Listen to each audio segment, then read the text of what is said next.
out onto the road. And I'm facing north. And it stopped and turned that way, south. So we were looking at each other.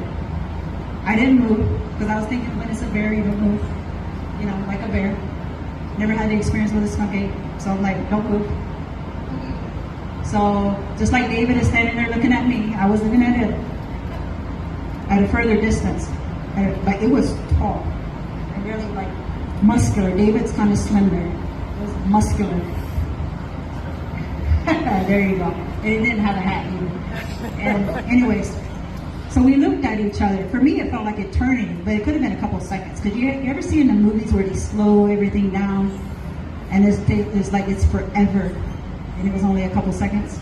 I think that's where I was. I was in that forever mode. Like whatever it is, it needs to go.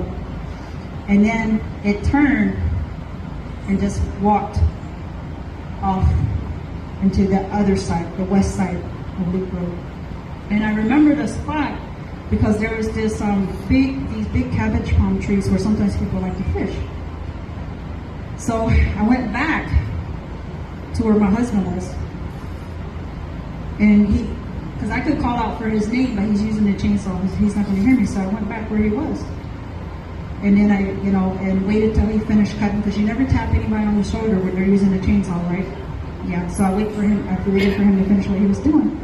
And I tapped him, and he turned and looked at me, and I said, I think I saw a shoyachubi crossing the road. I said it in my language. That's what I said to him. I think I saw a skunk ape come onto the road. And he was looking at me, he goes, no, it's probably some fishermen. I said, no, I know what I saw. No, it's probably some fishermen. And he was like, you know what, just stay with me, and whenever I finish cutting, we'll just haul everything out together. So that's what we did for the rest of the day. We just hauled the poles out together. And then, when we first came out, that first pole, I said, see, right there by that tree, that's where he came out over there, and it stopped and looked at me, and it went in. He goes, no, you probably saw a fisherman. I said, that this whole time, there was no car there. This whole time, nobody was sitting there. He goes, no, I think you saw a fisherman. Why are your husbands like that? And anyways, so, and when we got close to where those trees were, and I said, it's right there. I said, look, there's a path. There was a clear path in the bushes to the other side. So you could tell something had a route there. I said, it was right there. He goes, no, I think you saw a fisherman. So we left and go home. By this time, I'm not too happy with him. So we get home, and finally later on, he goes, I kept telling you that it was a fisherman because I didn't want you to be afraid. I said, I wasn't afraid, I just knew what I saw. Because I didn't want you to be afraid of what you saw. So that's why I wanted you to stay with me the whole time. So that was my experience. And I've heard other people say, sometimes if you're too close to them and they don't want you around, they'll hit a tree with a stick. You'll hear that. So that tapping, that's a warning that they want you to move on. And you should always heed that warning. But you should always give them their space and respect their space. So I know people go out looking for them, but I was taught that you leave them alone.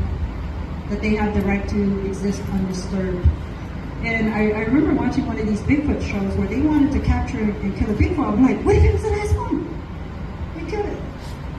To prove it existed, they wanted to capture and kill it and stuff it, and so people could see it. I'm like, but what if it was the last one? Isn't getting the cast and the footprint enough? Why do we have to capture it and put it? We want to put it in a zoo like we do every other animal.